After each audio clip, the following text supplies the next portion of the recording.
તમને એમ લાગે કે ભણવાનો મેળ પડે એમ નથી અને બાપુજી કે માવતરના પૈસા બગડશે, કોઈ બીજો સારો આવતો હશે ને એડમિશન નહીં મળે અને હું તો નાપાસ થવાનો, યા તો ચડાવો પાસ થવાનો, યા તો કમસે કમ પાસ થવાનો, પણ એનો કોઈ અર્થ નથી. એવી સમજણ તમારામાં આવે તો તમે માવતરને કહેજો કે અમને એક જુદા વિષય તરફ મારું આકર્ષણ છે અને એ વિષય તરફ મને દોરી જાઓ. વિષયો અનેક છે, સંગીતથી માંડીને મેં તમને કીધું તેમ આ બધા જે કૌશલ, મોચી, દરજી, ફલાણું જે મેં કીધું એ બધા જે ક્લાસીસ થવા જોઈએ એવા ક્લાસીસ હોય તો અત્યારે શું નથી થતું. જેઠાલાલ, તમે તારક મહેતાનો જુઓ છો ને? તારક મહેતાના ઊંધા ચશ્મા જુઓ છો? જેઠાલાલના કપડાં તમે જુઓ, એ શર્ટ જે ભાઈ બનાવે છે સ્પેશિયલ, હવે કહેવાય તો દરજી જ ને, પણ શું તમે જુઓ, એ હવે આઇકોનિક થઈ ગયા છે, એની એપોઇન્ટમેન્ટ લેવી પડે તમને. હું તો એનાથી એક બીજી સાવ નિમ્ન સ્તરની પણ સૌથી, હું તો એમ કહું કોટી જેને કહી શકાય એવી વાત કરું. જાહેરમાં જે લોકો હરવા ફરવા જાય, તમે ગિરનાર ભવનાથ જાઓ, કાળવા ચોકમાં જાઓ કે બીજે ક્યાંય હરવા ફરવા તમે જ્યાં જાતા હો છો, તમે બધાએ મહેસૂસ કર્યું હોય છે કે ક્યાંય કરતાં ક્યાંય સારા શૌચાલયો નથી હોતા, એટલે કેટલી મુશ્કેલી પડે છે, ખાસ કરીને માવતરને, બીમાર લોકોને અથવા તો બાળકોને. આવો જ વિચાર એક જમાનામાં સુલભ શૌચાલય ઇન્ટરનેશનલ, જે હવે તો ઇન્ટરનેશનલ થઈ ગઈ, પણ એક જમાનામાં એ વ્યક્તિ પણ આવી સારી જગ્યાએ ક્યાંક ફરવા ગયો ને એવો પોતાને શૌચ જવું તું, વ્યવસ્થા નથી, તો એને એમ થયું કે આજે મને ખબર પડી કે આ પ્રોબ્લેમ છે, એનો અર્થ એમ છે કે બીજા હજારો લોકોને આવા પ્રોબ્લેમ થતા હશે. આનો ઉકેલ શું? કારણ કે જાહેર જે હોય છે સાર્વજનિક શૌચાલયો એ બોગસ હોય છે, ગમતા નથી હોતા, સાફ સુથરા નથી હોતા, તો એણે સુલભ શૌચાલય બનાવ્યું. હવે એ જે ભાઈએ બનાવ્યું છે એના કોઈ હાળા નહીં હોય, એણે મસ્કરી નહીં કરી હોય કે કર્યું ને વળી જાજરૂ બનાવ્યું, નહીં કોઈ કીધું હોય. આપણે બધા શું ગભરાઈએ છીએ, આપણા શાળા, આપણા બનેવી, આપણા મામા, કાકા, ફોય, વેવાય, વેલા આપણને શું કહેશે, તમે યાર આવું કર્યું ભલામણ કાંઈ નહીં ને.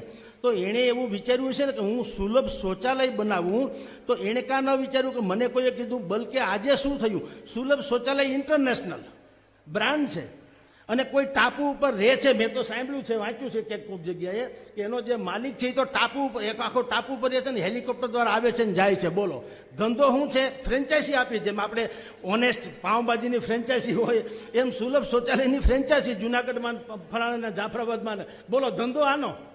તમે વિચાર, પણ ખોટું શું? જે છે તે છે, અને કરોડો રૂપિયાનો માલિક છે. તો મારું કહેવાનું એ છે કે કોઈ કામ નાનું નથી હોતું ને, એનું સૌથી મોટું શિક્ષણ સૌથી પહેલાં આપી દેવું. બાળકને કહો, નાનાને કે દીકરા, કોઈ કામ નાનું હોતું નથી, તને જે કામ ગમતું હશે એ સર્વશ્રેષ્ઠ તું કરી દે, એટલે તારા જેવો કોઈ નહીં. બાટા કંપની છે, એણે તો જોડા બનાવ્યા, બાકી ઘણું બધું બનાવ્યું, પણ બૂટે બનાવ્યા છે ને આપણે. અને અત્યારે આપણે ગૌરવથી નથી કહેતા ભાઈ બાટાના બૂટ લીધા હો, તો એ બાટાના બૂટ જ્યારે એ બનાવ્યા હશે ત્યારે એને એમ નથી કે ભલામણ કાંઈ નહીં જોડા બનાવવું. આવું કેમ એણે નથી વિચાર્યું? અને તમે ને હું પહેરીને ગૌરવ અનુભવીએ. એનો અર્થ એમ છે, હું કહું છું બાળકોને, કોઈ કામ, તમને સારામાં સારા વાળ કાપતા આવડે છે તો કોઈ ફરક નહીં. અલબત્ત હવે ક્યાં જ્ઞાતિક બાતી એવું રહેવું છે. તમે અલગ પ્રકારની સ્ટાઇલિશ જે અત્યારે હું જોઉં છું, આપણને તો ખબર નથી કે વાણંદ ભૂલો પડ્યો કે શું થયું, એવી તો સ્ટાઇલ હોય છે કે કોઈ શીખાવ માણસે આડા આવડું થયું કેમ થયું, પણ એવી સ્ટાઇલ છે તો એના વધારે પૈસા લે છે. અરે અમારા વખતમાં અમે જે પહેરીને શરમાતા હતા એ ફાટલા કપડાં તો મોંઘા થઈ ગયા. હવે બોલો, ફાટલા પહેરો એ વધારે કિંમતી. બોલો, અમે તો ઢબુરાઈ ગયા હતા. હવે આવી ખબર હોત કે આવી ફેશન આવે તો અમે હાંચવી રાખત અત્યારે, કારણ કે અમે તો મોર્ડનમાં ખપી જાત. તે દિવસે તો આબરૂ બચાવવાટું થઈને માંડ છુપી કરતા હતા, થીગડા મારીને. તો સમય પલટાણો છે, પરિવર્તન સંસાર કા નિયમ હૈ. અને કોઈ વસ્તુ મેં જેમ શરૂઆતમાં કીધી તેમ ક્યારેય સફળતાનો શોર્ટકટ હોતો નથી.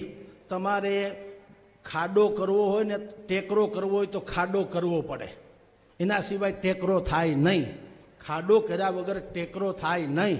અને તમારે વાલિયા લૂંટારામાંથી વાલ્મીકી બનવું હોય તો માથે તમારે ડુંગરો થવા દેવો પડે, તો જ તમે આ થઈ શકો. એને કહેવાય સાધના.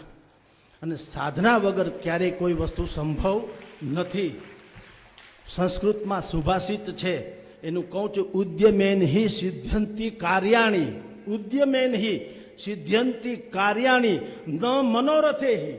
તમારે ઉદ્યમેન હિ સિદ્ધંતિ, તમે ઉદ્યમ એટલે પુરુષાર્થ મહેનત કરો તો સિદ્ધંતિ કાર્ય, તો જ કાર્ય સિદ્ધ થશે. ન મનોરથે હિ, પરિકલ્પના કરવાથી કાંઈ નહીં થાય. હું ભવનાથનો મહંત થઈ જાઉં એમ ન થાય, એવું નહીં થાય. હું શિક્ષક બની જાઉં એમ નહીં થાય. તમારે માર્ક્સ લાવવા જ પડશે.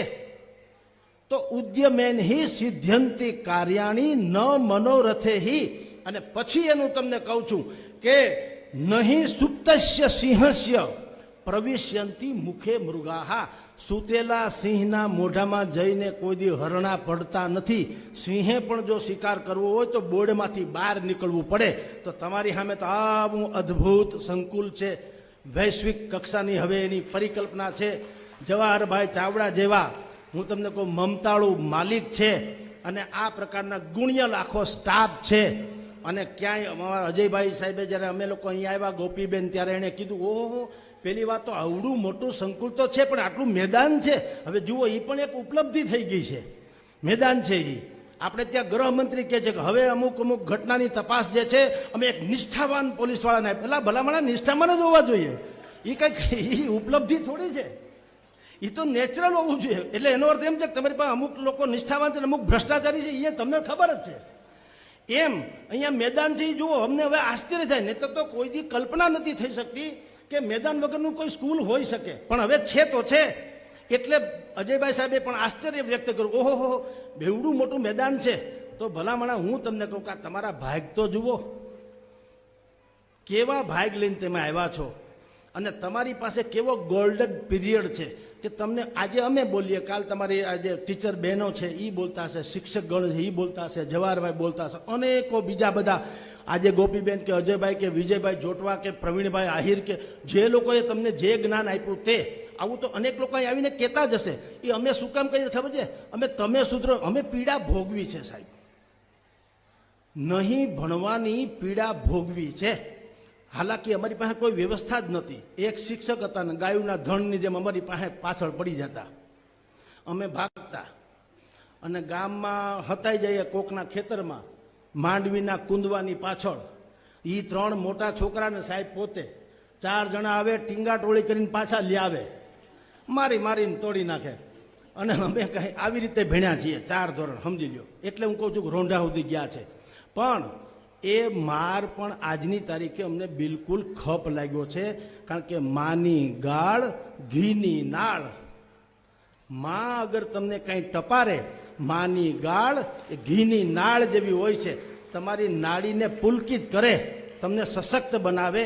શિક્ષકથી માંડીને અહીંયા સંચાલકો સુધી જે કોઈ તમને કંઈક કદાચ ટપારે કે ખીજાય, ક્યારેય એનું તમે માઠું નહીં લગાડતા, બલકે મીઠું લગાડજો.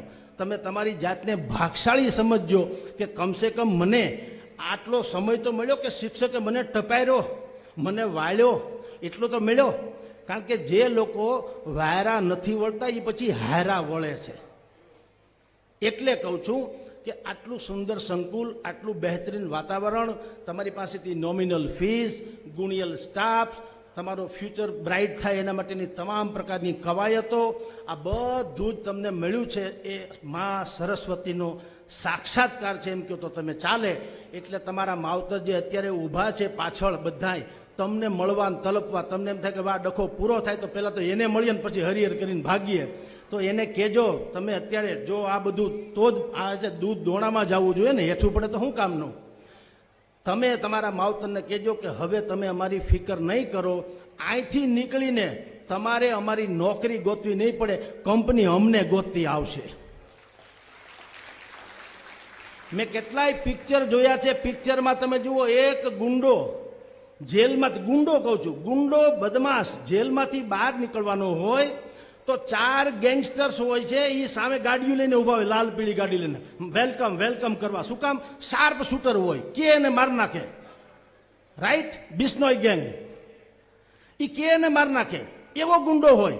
હવે ગુંડાને લેવા જો 4 આ લોકો ગેંગ વાળા ઊભા હોય તો તમે ભલા માણસ આટલા બહેતરીન બાળકો છુઓ, તમે કૌશલ્યવાન થઈને બહાર નીકળો, ટાટા, બિરલા, અંબાણી સંબાણી બધા ન આવે કે વેલકમ, મારે અહીંયા પધારો ભાઈ સાહેબ, તમે મારી કંપનીને ઉજાગર કરો, એવું ન થાય. એ બધું જ સંભવ છે. એટલે હવે તમે વગર જમે ઓડકાર ખાવા માંડ્યા છો. એટલે મારું વક્તવ્ય પૂરું કરી અને આપને કહું છું કે તમારા માવતરને ધરપત આપો કે અમારે તો અમસ્તું અહીંયા મોબાઈલ નથી એટલે 50% તો તમે અમસ્તા પાસ થઈ જવાના, પણ બાકીની જે કાંઈ ચિંતા તમને છે કે આ છોકરો શું કરશે, તો એને કહેજો અમારામાં એક બીજનું રોપણ થઈ ચૂક્યું છે કે હું ધારો કે શિક્ષણમાં ઇધર ઉધર હોઈશ તો પણ હું સમાજને ભારે નહીં પડું. અગાઉના વખતમાં કેળવણી શબ્દ હતો, શિક્ષણ ઓછો, કેળવણી. નચિકેતા યુવાન તૈયાર થાય, સમાજ સમક્ષ એવો એક વ્યક્તિ ગુરુકુળ પદ્ધતિથી ભણીને એવો વ્યક્તિ બહાર આવતો હતો કે સમાજ માટે આદર્શ પુરવાર થાય. એને ખબર પડે કે વડીલો સાથે કેવું વર્તન કરવું જોઈએ, સમવયસ્ક સાથે કેવું વર્તન કરવું જોઈએ, નિર્બળ ને દુર્બળ સાથે કેવું વર્તન કરવું જોઈએ, બાળકો સાથે કેવું વર્તન કરવું જોઈએ, મારી પોતાની ફરજ શું એ પહેલાં જાણવાની, હક પછી જાણવાનું. આવી બધી જે સમજણભરો માણસ હોય, જે સમાજને નડે નહીં, એ જ્યાં ઊભો રહે, અગરબત્તી એક વખત તમે પેટાવો પછી એને માર્કેટિંગ કરવું નથી પડતું કે જુઓ મારી સુગંધ કેવી છે. તમારે ને મારે કેવું પડે, બહુ સરસ ભાઈ કઈ અગરબત્તી છે, તમારે કેવું પડે છે ને, આપણે કેવું પડે છે ને. તમે ધૂપ સળી જેવા તમે આવી રીતે પોરહાવ, આજુબાજુના તમામ લોકો પૂછે આ બાળક કોણ છે, આટલો કૌશલ્યવાન છે, અમારી કંપનીમાં વેલકમ, તમે અમારે ત્યાં આવો. તમે જાવી ગમવું જોઈએ, તમે જ્યારે વિદાય લ્યો ત્યારે એને ન ગમવું જોઈએ કે તમે ન જાઓ તો સારું, તમે આવો તો વધુ સારું. એવું વાતાવરણ પૂરું પાડે એવો આ સ્ટેજ છે. એટલે આપને મેં કીધું તેમ ભૂખ લાગી છે અને વગર ખાધે ઓડકાર આવવા માંડ્યા હોય તો મારે વક્તવ્ય પૂર્ણ કરી અને આપ સર્વેની શુભકામના, મંગલ વિચારો સાથે, કારણ કે બ્રાહ્મણના ખોળીએ જીવ છું એટલે આશીર્વાદ દેવાની તો માગ્યા વગર ટેવ છે, એ આપી દઉં છું. બોલ સરસ્વતી માત કી.